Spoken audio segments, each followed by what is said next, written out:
ಬೆಂಗಳೂರಿನಲ್ಲಿ ಜಿಬಿಎ ಚುನಾವಣೆ ನಡೆಯುತ್ತಾ ಇಲ್ವಾ ಎಂಬ ಅನುಮಾನ ಮೂಡ್ತಾ ಇದೆ. ಜಿಬಿಎ ಚುನಾವಣೆಗೆ ಮತ್ತೆ ಸಮಯಾವಕಾಶವನ್ನ ಈಗ ಸರ್ಕಾರ ಕೇಳಿದೆ. ಬೆಂಗಳೂರಿನಲ್ಲಿ ಜಿಬಿಎ ಚುನಾವಣೆ ನಡೆಯುತ್ತಾ ಇಲ್ವಾ? ಜಿಬಿಎ ಚುನಾವಣೆಗೆ ಮತ್ತೆ ಸಮಯಾವಕಾಶವನ್ನ ಕೇಳಿದ ಸರ್ಕಾರ. ಚುನಾವಣೆ ನಡೆಸಲು ಕಾಲಾವಕಾಶ ವಿಸ್ತರಣೆ ಕೋರಿ ಅರ್ಜಿ. ಸಮಯ ವಿಸ್ತರಣೆ ಕೋರಿ ಸುಪ್ರೀಂ ಕೋರ್ಟ್ಗೆ ಸರ್ಕಾರ ಅರ್ಜಿ. ಆಗಸ್ಟ್ 31ರ ಒಳಗೆ ಚುನಾವಣೆ ನಡೆಸಬೇಕು ಅಂತ ಸುಪ್ರೀಂ ಕೋರ್ಟ್ ಆದೇಶ ನೀಡಿದೆ. ಮೇ 20ರ ಆದೇಶ ಮಾರ್ಪಾಡು ಮಾಡುವಂತೆ ಕೋರಿ ಸರ್ಕಾರ ಅರ್ಜಿ. ಡಿಸೆಂಬರ್ 31ರವರೆಗೆ ಕಾಲಾವಕಾಶ ವಿಸ್ತರಣೆ ಮಾಡುವಂತೆ ಮನವಿ. ಆಡಳಿತಾತ್ಮಕ ನಿರ್ಬಂಧ ಕಾರಣ ಗಡುವು ವಿಸ್ತರಣೆ ಮಾಡಿ ಡಿಸೆಂಬರ್ 31ರವರೆಗೆ ಕಾಲಾವಕಾಶ ವಿಸ್ತರಣೆ ಮಾಡುವಂತೆ ಅರ್ಜಿಯನ್ನ ಸಲ್ಲಿಕೆ ಮಾಡಲಾಗಿದೆ.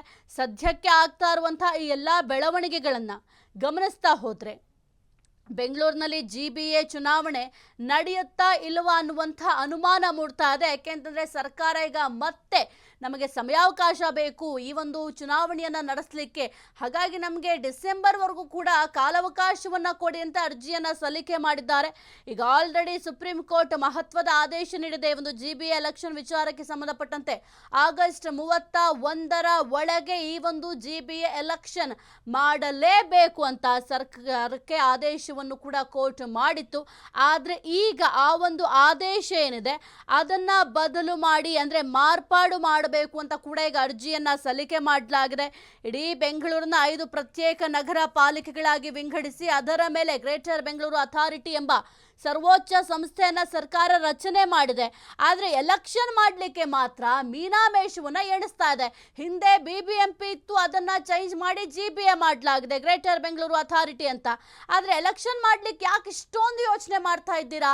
ಸುಪ್ರೀಂ ಕೋರ್ಟ್ ಆದೇಶ ಇದೆ. ಸುಪ್ರೀಂ ಕೋರ್ಟ್ನಲ್ಲಿ ಆಲ್ರೆಡಿ ಆಗಸ್ಟ್ 31ರ ಒಳಗೆ ಏನೇ ಆಗಲಿ ನೀವು ಈ ಒಂದು ಎಲೆಕ್ಷನ್ ಅನ್ನ ಮಾಡಲೇಬೇಕು ಅಂತ ಸದ್ಯಕ್ಕೆ ಆದೇಶ ನೀಡಿದ್ರು ಕೂಡ ಮತ್ತೆ ನಮಗೆ ಸಮಯಾವಕಾಶ ಬೇಕು, ಮತ್ತೆ ಗಡುವನ್ನ ಕೊಡಿ ಅಂತ ಈಗ ಅರ್ಜಿಯನ್ನ ಸಲ್ಲಿಕೆ ಮಾಡಿದೆ ಸರ್ಕಾರ.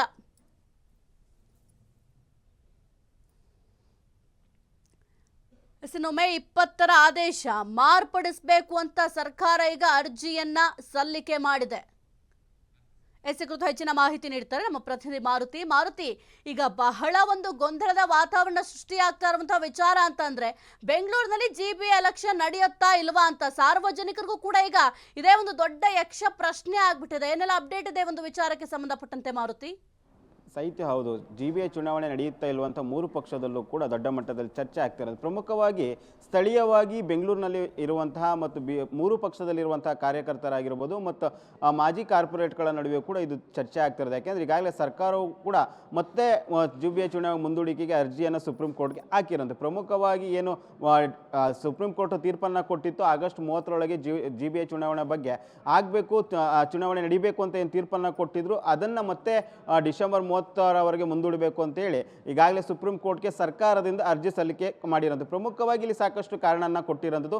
ಈಗಾಗಲೇ SIR ಪ್ರಕ್ರಿಯೆ ನಡೀತಿದೆ, ಅದ್ರ ಬಗ್ಗೆ ನಾವು ಸಿದ್ಧತೆಯನ್ನು ನಡೆಸಿದ್ದೀವಿ. SIR ಪ್ರಕ್ರಿಯೆ ಕೂಡ ನಡೀತಾ ಇರೋದ್ರಿಂದ ಅದು ಮುಂದೂಡಬೇಕು ಅಂತ ಕೂಡ ಮನವಿಯನ್ನು ಮಾಡಿರೋದು. ಇನ್ನೊಂದು ಕಡೆ ಚುನಾವಣೆಗೂ ಕೂಡ ನಾವೇ ತಯಾರಿ ಮಾಡಬೇಕು. ಈಗ ತಾನೇ SIR ಪ್ರಕ್ರಿಯೆ ಮುಗಿಯುತ್ತಿದೆ, ಆನಂತರ ಏಕಾಏಕಿ ಚುನಾವಣೆಗೆ ಹೋಗೋದಕ್ಕೆ ಸಾಧ್ಯ ಆಗ್ತಿಲ್ಲ. ಹಾಗಾಗಿ ನೀವು ಡಿಸೆಂಬರ್ 30ರವರೆಗೂ ಕೂಡ ಈ ಚುನಾವಣೆಯನ್ನು ಮುಂದೂಡಬೇಕು ಅಂತ ಈಗಾಗಲೇ ಮನವಿಯನ್ನು ಮಾಡಿರೋದು. ಎಲ್ಲೋ ಒಂದು ಕಡೆ 3 ಪಕ್ಷಗಳಿಗೂ ಕೂಡ ಚುನಾವಣೆ ನಡೆಸೋಕೆ ಇಷ್ಟ ಇಲ್ವಾ ಅಥವಾ ಚುನಾವಣೆಗೆ ಹೋಗೋಕೆ ಇಷ್ಟ ಇಲ್ವಾ ಎಂಬ ಚರ್ಚೆ ಕೂಡ ಪ್ರಮುಖವಾಗಿ ನಡೀತಾ ಇರೋದು. ಪ್ರಮುಖವಾಗಿ ಈಗ ನೋಡ್ತಾ ಇದ್ರೆ JDS ಕೂಡ ಮತ್ತು BJP ನಾಯಕರು ಕೂಡ ಚುನಾವಣೆಗೆ ಸಿದ್ಧತೆ ಮಾಡ್ಕೊಳ್ತೀವಿ ಅಂತ ಹೇಳ್ತಿದ್ರು ಕೂಡ ಎಲ್ಲಿಯೂ ಕೂಡ ಪ್ರಬಲವಾಗಿ ಚುನಾವಣೆ ನಡೀಬೇಕು ಅಂತ ಸರ್ಕಾರದ ಮಟ್ಟದಲ್ಲೂ ಕೂಡ ಒತ್ತಡ ಹಾಕ್ತಿಲ್ಲ.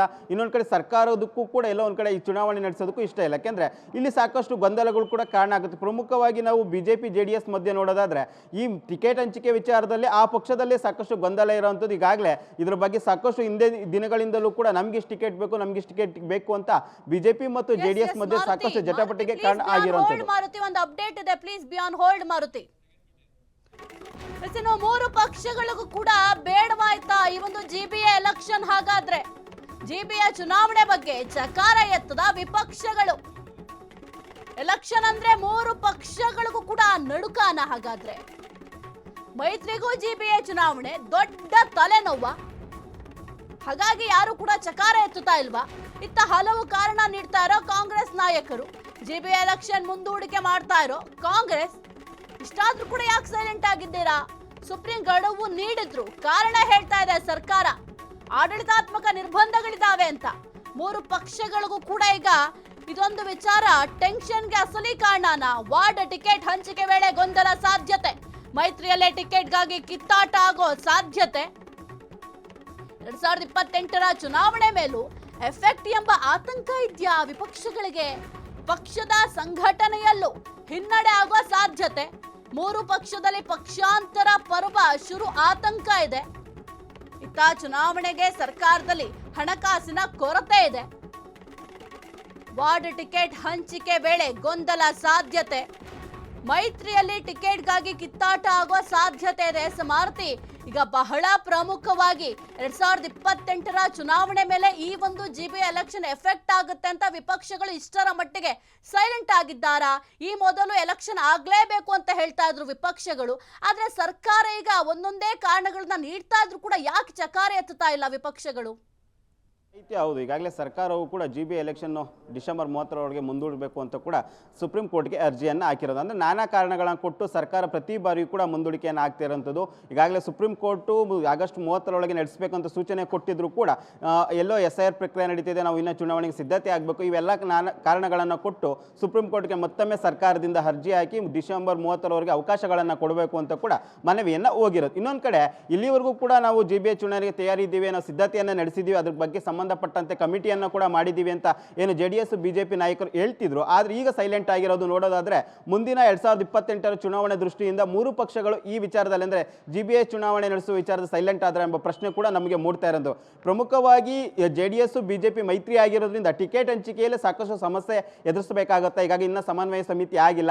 ಆ ಸಮನ್ವಯ ಸಮಿತಿ ಆದ ನಂತರವೂ ಕೂಡ ಇದರ ಬಗ್ಗೆ ಚರ್ಚೆ ಆಗಬೇಕಾಗುತ್ತೆ. ಪ್ರಮುಖವಾಗಿ ಈಗಾಗಲೇ ಕಳೆದ 2-3 ತಿಂಗಳ ಹಿಂದೆನೇ ಕೂಡ ನನಗೆ ಅಂದರೆ GBA ಚುನಾವಣೆಗೆ ಸಂಬಂಧಪಟ್ಟಂತೆ 100 ಟಿಕೆಟ್ಗಳನ್ನು ಬೇಕು ಅಂತ JDS ನಾಯಕರು ಕೂಡ ಈಗಾಗಲೇ ಅದರ ಬಗ್ಗೆ ಚರ್ಚೆಯನ್ನು ಮಾಡಿದ್ರು ಮತ್ತು ವಕಾಲತನ್ನು ವಹಿಸಿದ್ರು. ಇನ್ನೊಂದು ಕಡೆ ಏನು ಬೆಂಗಳೂರಿನಲ್ಲಿ 1 ಸೀಟು ಗೆಲ್ಲದಂಥವ್ರಿಗೆ ನಾವು ಯಾಕೆ ಟಿಕೆಟ್ ಕೊಡಬೇಕು ಎಂಬ ಬಗ್ಗೆ ಅಷ್ಟು ಟಿಕೆಟ್ಗಳನ್ನು ಕೊಡಬೇಕು ಎಂಬ ಚರ್ಚೆ BJPಯಲ್ಲೂ ಕೂಡ ನಡೀತಾ ಇರೋಂಥದ್ದು. ಎಲ್ಲೋ ಒಂದು ಕಡೆ ಈ ಗೊಂದಲಕ್ಕೆ ಕಾರಣ ಆಗುತ್ತೆ. ಮತ್ತೆ ಚುನಾವಣೆಗೆ ಮುಂದೆ ಈ ಬಾರಿ ಟಿಕೆಟ್ ಸಿಗದೇ ಇರೋರು ಕೂಡ ಮುಂದಿನ ಚುನಾವಣೆಯಲ್ಲಿ ಸಾಕಷ್ಟು ಸಮಸ್ಯೆ ಎದುರಿಸಬೇಕಾಗುತ್ತೆ. ಪ್ರಮುಖವಾಗಿ ಸ್ಥಳೀಯ ಮಟ್ಟದಲ್ಲಿ ಸಂಘಟನೆ ಮಾಡ್ಕೊಂಡಿರೋಂಥವ್ರು ಮತ್ತು ಸ್ಥಳೀಯ ಮಟ್ಟದಲ್ಲಿ ಪ್ರಭಾವ ಹೊಂದಿರುವಂತಹ ನಾಯಕರಿಗೆ ಈ ಬಾರಿ GBಯಲ್ಲಿ ಟಿಕೆಟ್ ಸಿಗದೇ ಇದ್ರೆ ಅವರು ಬೇರೆ ಪಕ್ಷಗಳಿಗೆ ಹೋಗಿ ಸೇರುವ ಸಾಧ್ಯತೆ ಇರುತ್ತೆ. ಇದು ಪಕ್ಷದಲ್ಲಿ ಕೂಡ ಕಾರ್ಯಕರ್ತರು ಕೂಡ ಗೊಂದಲಕ್ಕೆ ಕಾರಣ ಆಗುತ್ತೆ. ಹಾಗಾಗಿ ವಿಪಕ್ಷಗಳು ಕೂಡ ಚುನಾವಣೆ ನಡೆಸಿ ಅಂತ ಸರ್ಕಾರದ ಮೇಲೆ ಒತ್ತಡ ಇರ್ತಿಲ್ಲ. ಇನ್ನೊಂದು ಕಡೆ ಸರ್ಕಾರದಲ್ಲೂ ಕೂಡ ಹಣದ ಕೊರತೆ ಆಗಿರ್ಬೋದು, ನಾನಾ ಕಾರಣಗಳನ್ನು ಕೊಟ್ಟು ಈಗಾಗಲೇ GBA ಚುನಾವಣೆ ಮುಂದೂಡಬೇಕು ಅಂತ ಮನವಿಯನ್ನು ಮಾಡ್ತಾ ಇರೋದು. ಸರ್ಕಾರದ ಮಟ್ಟದಲ್ಲೂ ಕೂಡ ಇದು ದೊಡ್ಡ ಸಮಸ್ಯೆಯಾಗಿ ಪರಿಣಮಿಸ್ತಾ ಇರೋದು. ಪ್ರಮುಖವಾಗಿ ಟಿಕೆಟ್ ಹಂಚಿಕೆ ವೇಳೆ ಸಾಕಷ್ಟು ಕಿತ್ತಾಟ ಆಗುವ ಸಾಧ್ಯತೆ ಇರುವಂಥದ್ದು, ಗೊಂದಲ ಇರುವಂಥದ್ದು. ಯಾಕೆಂದ್ರೆ ಯಾರಿಗೆ ಟಿಕೆಟ್ ಕೊಡಬೇಕು,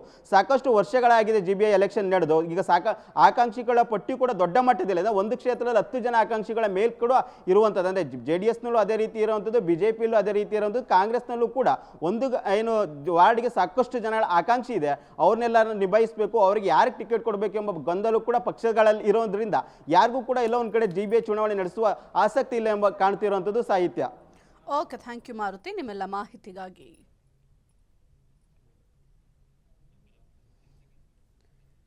ಸದ್ಯಕ್ಕೆ ಈ ಒಂದು GBA ಎಲೆಕ್ಷನ್ ಈಗ ಎಲ್ಲಾ ಪಕ್ಷಗಳಿಗೂ ಕೂಡ ಬಹುದೊಡ್ಡ ತಲೆನೋವಾಗಿರೋದಂತೂ ನಿಜ. ಯಾಕೆಂತಂದ್ರೆ ಎಲೆಕ್ಷನ್ ನಡೆಸಲಿಕ್ಕೆ ನಮ್ಮ ಬಳಿ ಆಡಳಿತಾತ್ಮಕ ನಿರ್ಬಂಧಗಳಿದ್ದಾವೆ, ಹಣಕಾಸಿನ ಕೊರತೆ ಇದೆ ಅಂತ ಸರ್ಕಾರ ಸಬೂಬನ್ನ ಹೇಳ್ತಾ ಇದ್ರೆ, ಮತ್ತೊಂದು ಕಡೆ ವಿಪಕ್ಷಗಳು ಅಷ್ಟೇ ಈ ಒಂದು ವಿಚಾರಕ್ಕೆ ಸಂಬಂಧಪಟ್ಟಂತೆ ಬಹಳ ಸೈಲೆಂಟ್ ಆಗಿದ್ದಾರೆ. ವಾರ್ಡ್ ಟಿಕೆಟ್ ಹಂಚಿಕೆ ವೇಳೆ ಗೊಂದಲ ಆಗೋ ಸಾಧ್ಯತೆಗಳಿರ್ತವೆ. ಅದರ ಜೊತೆಗೆ ಮೈತ್ರಿಯಲ್ಲಿ ಟಿಕೆಟ್ಗಾಗಿ ಕಿತ್ತಾಟ ಆದ್ರೆ ಮುಂಬರುವಂತ ಎಲೆಕ್ಷನ್ಗೆ ಎಫೆಕ್ಟ್ ಆಗುತ್ತಲ್ಲ ಎಂಬ ಲೆಕ್ಕಾಚಾರ ಕೂಡ ವಿಪಕ್ಷಗಳಲ್ಲಿ ನಡೀತಾ ಇದೆ.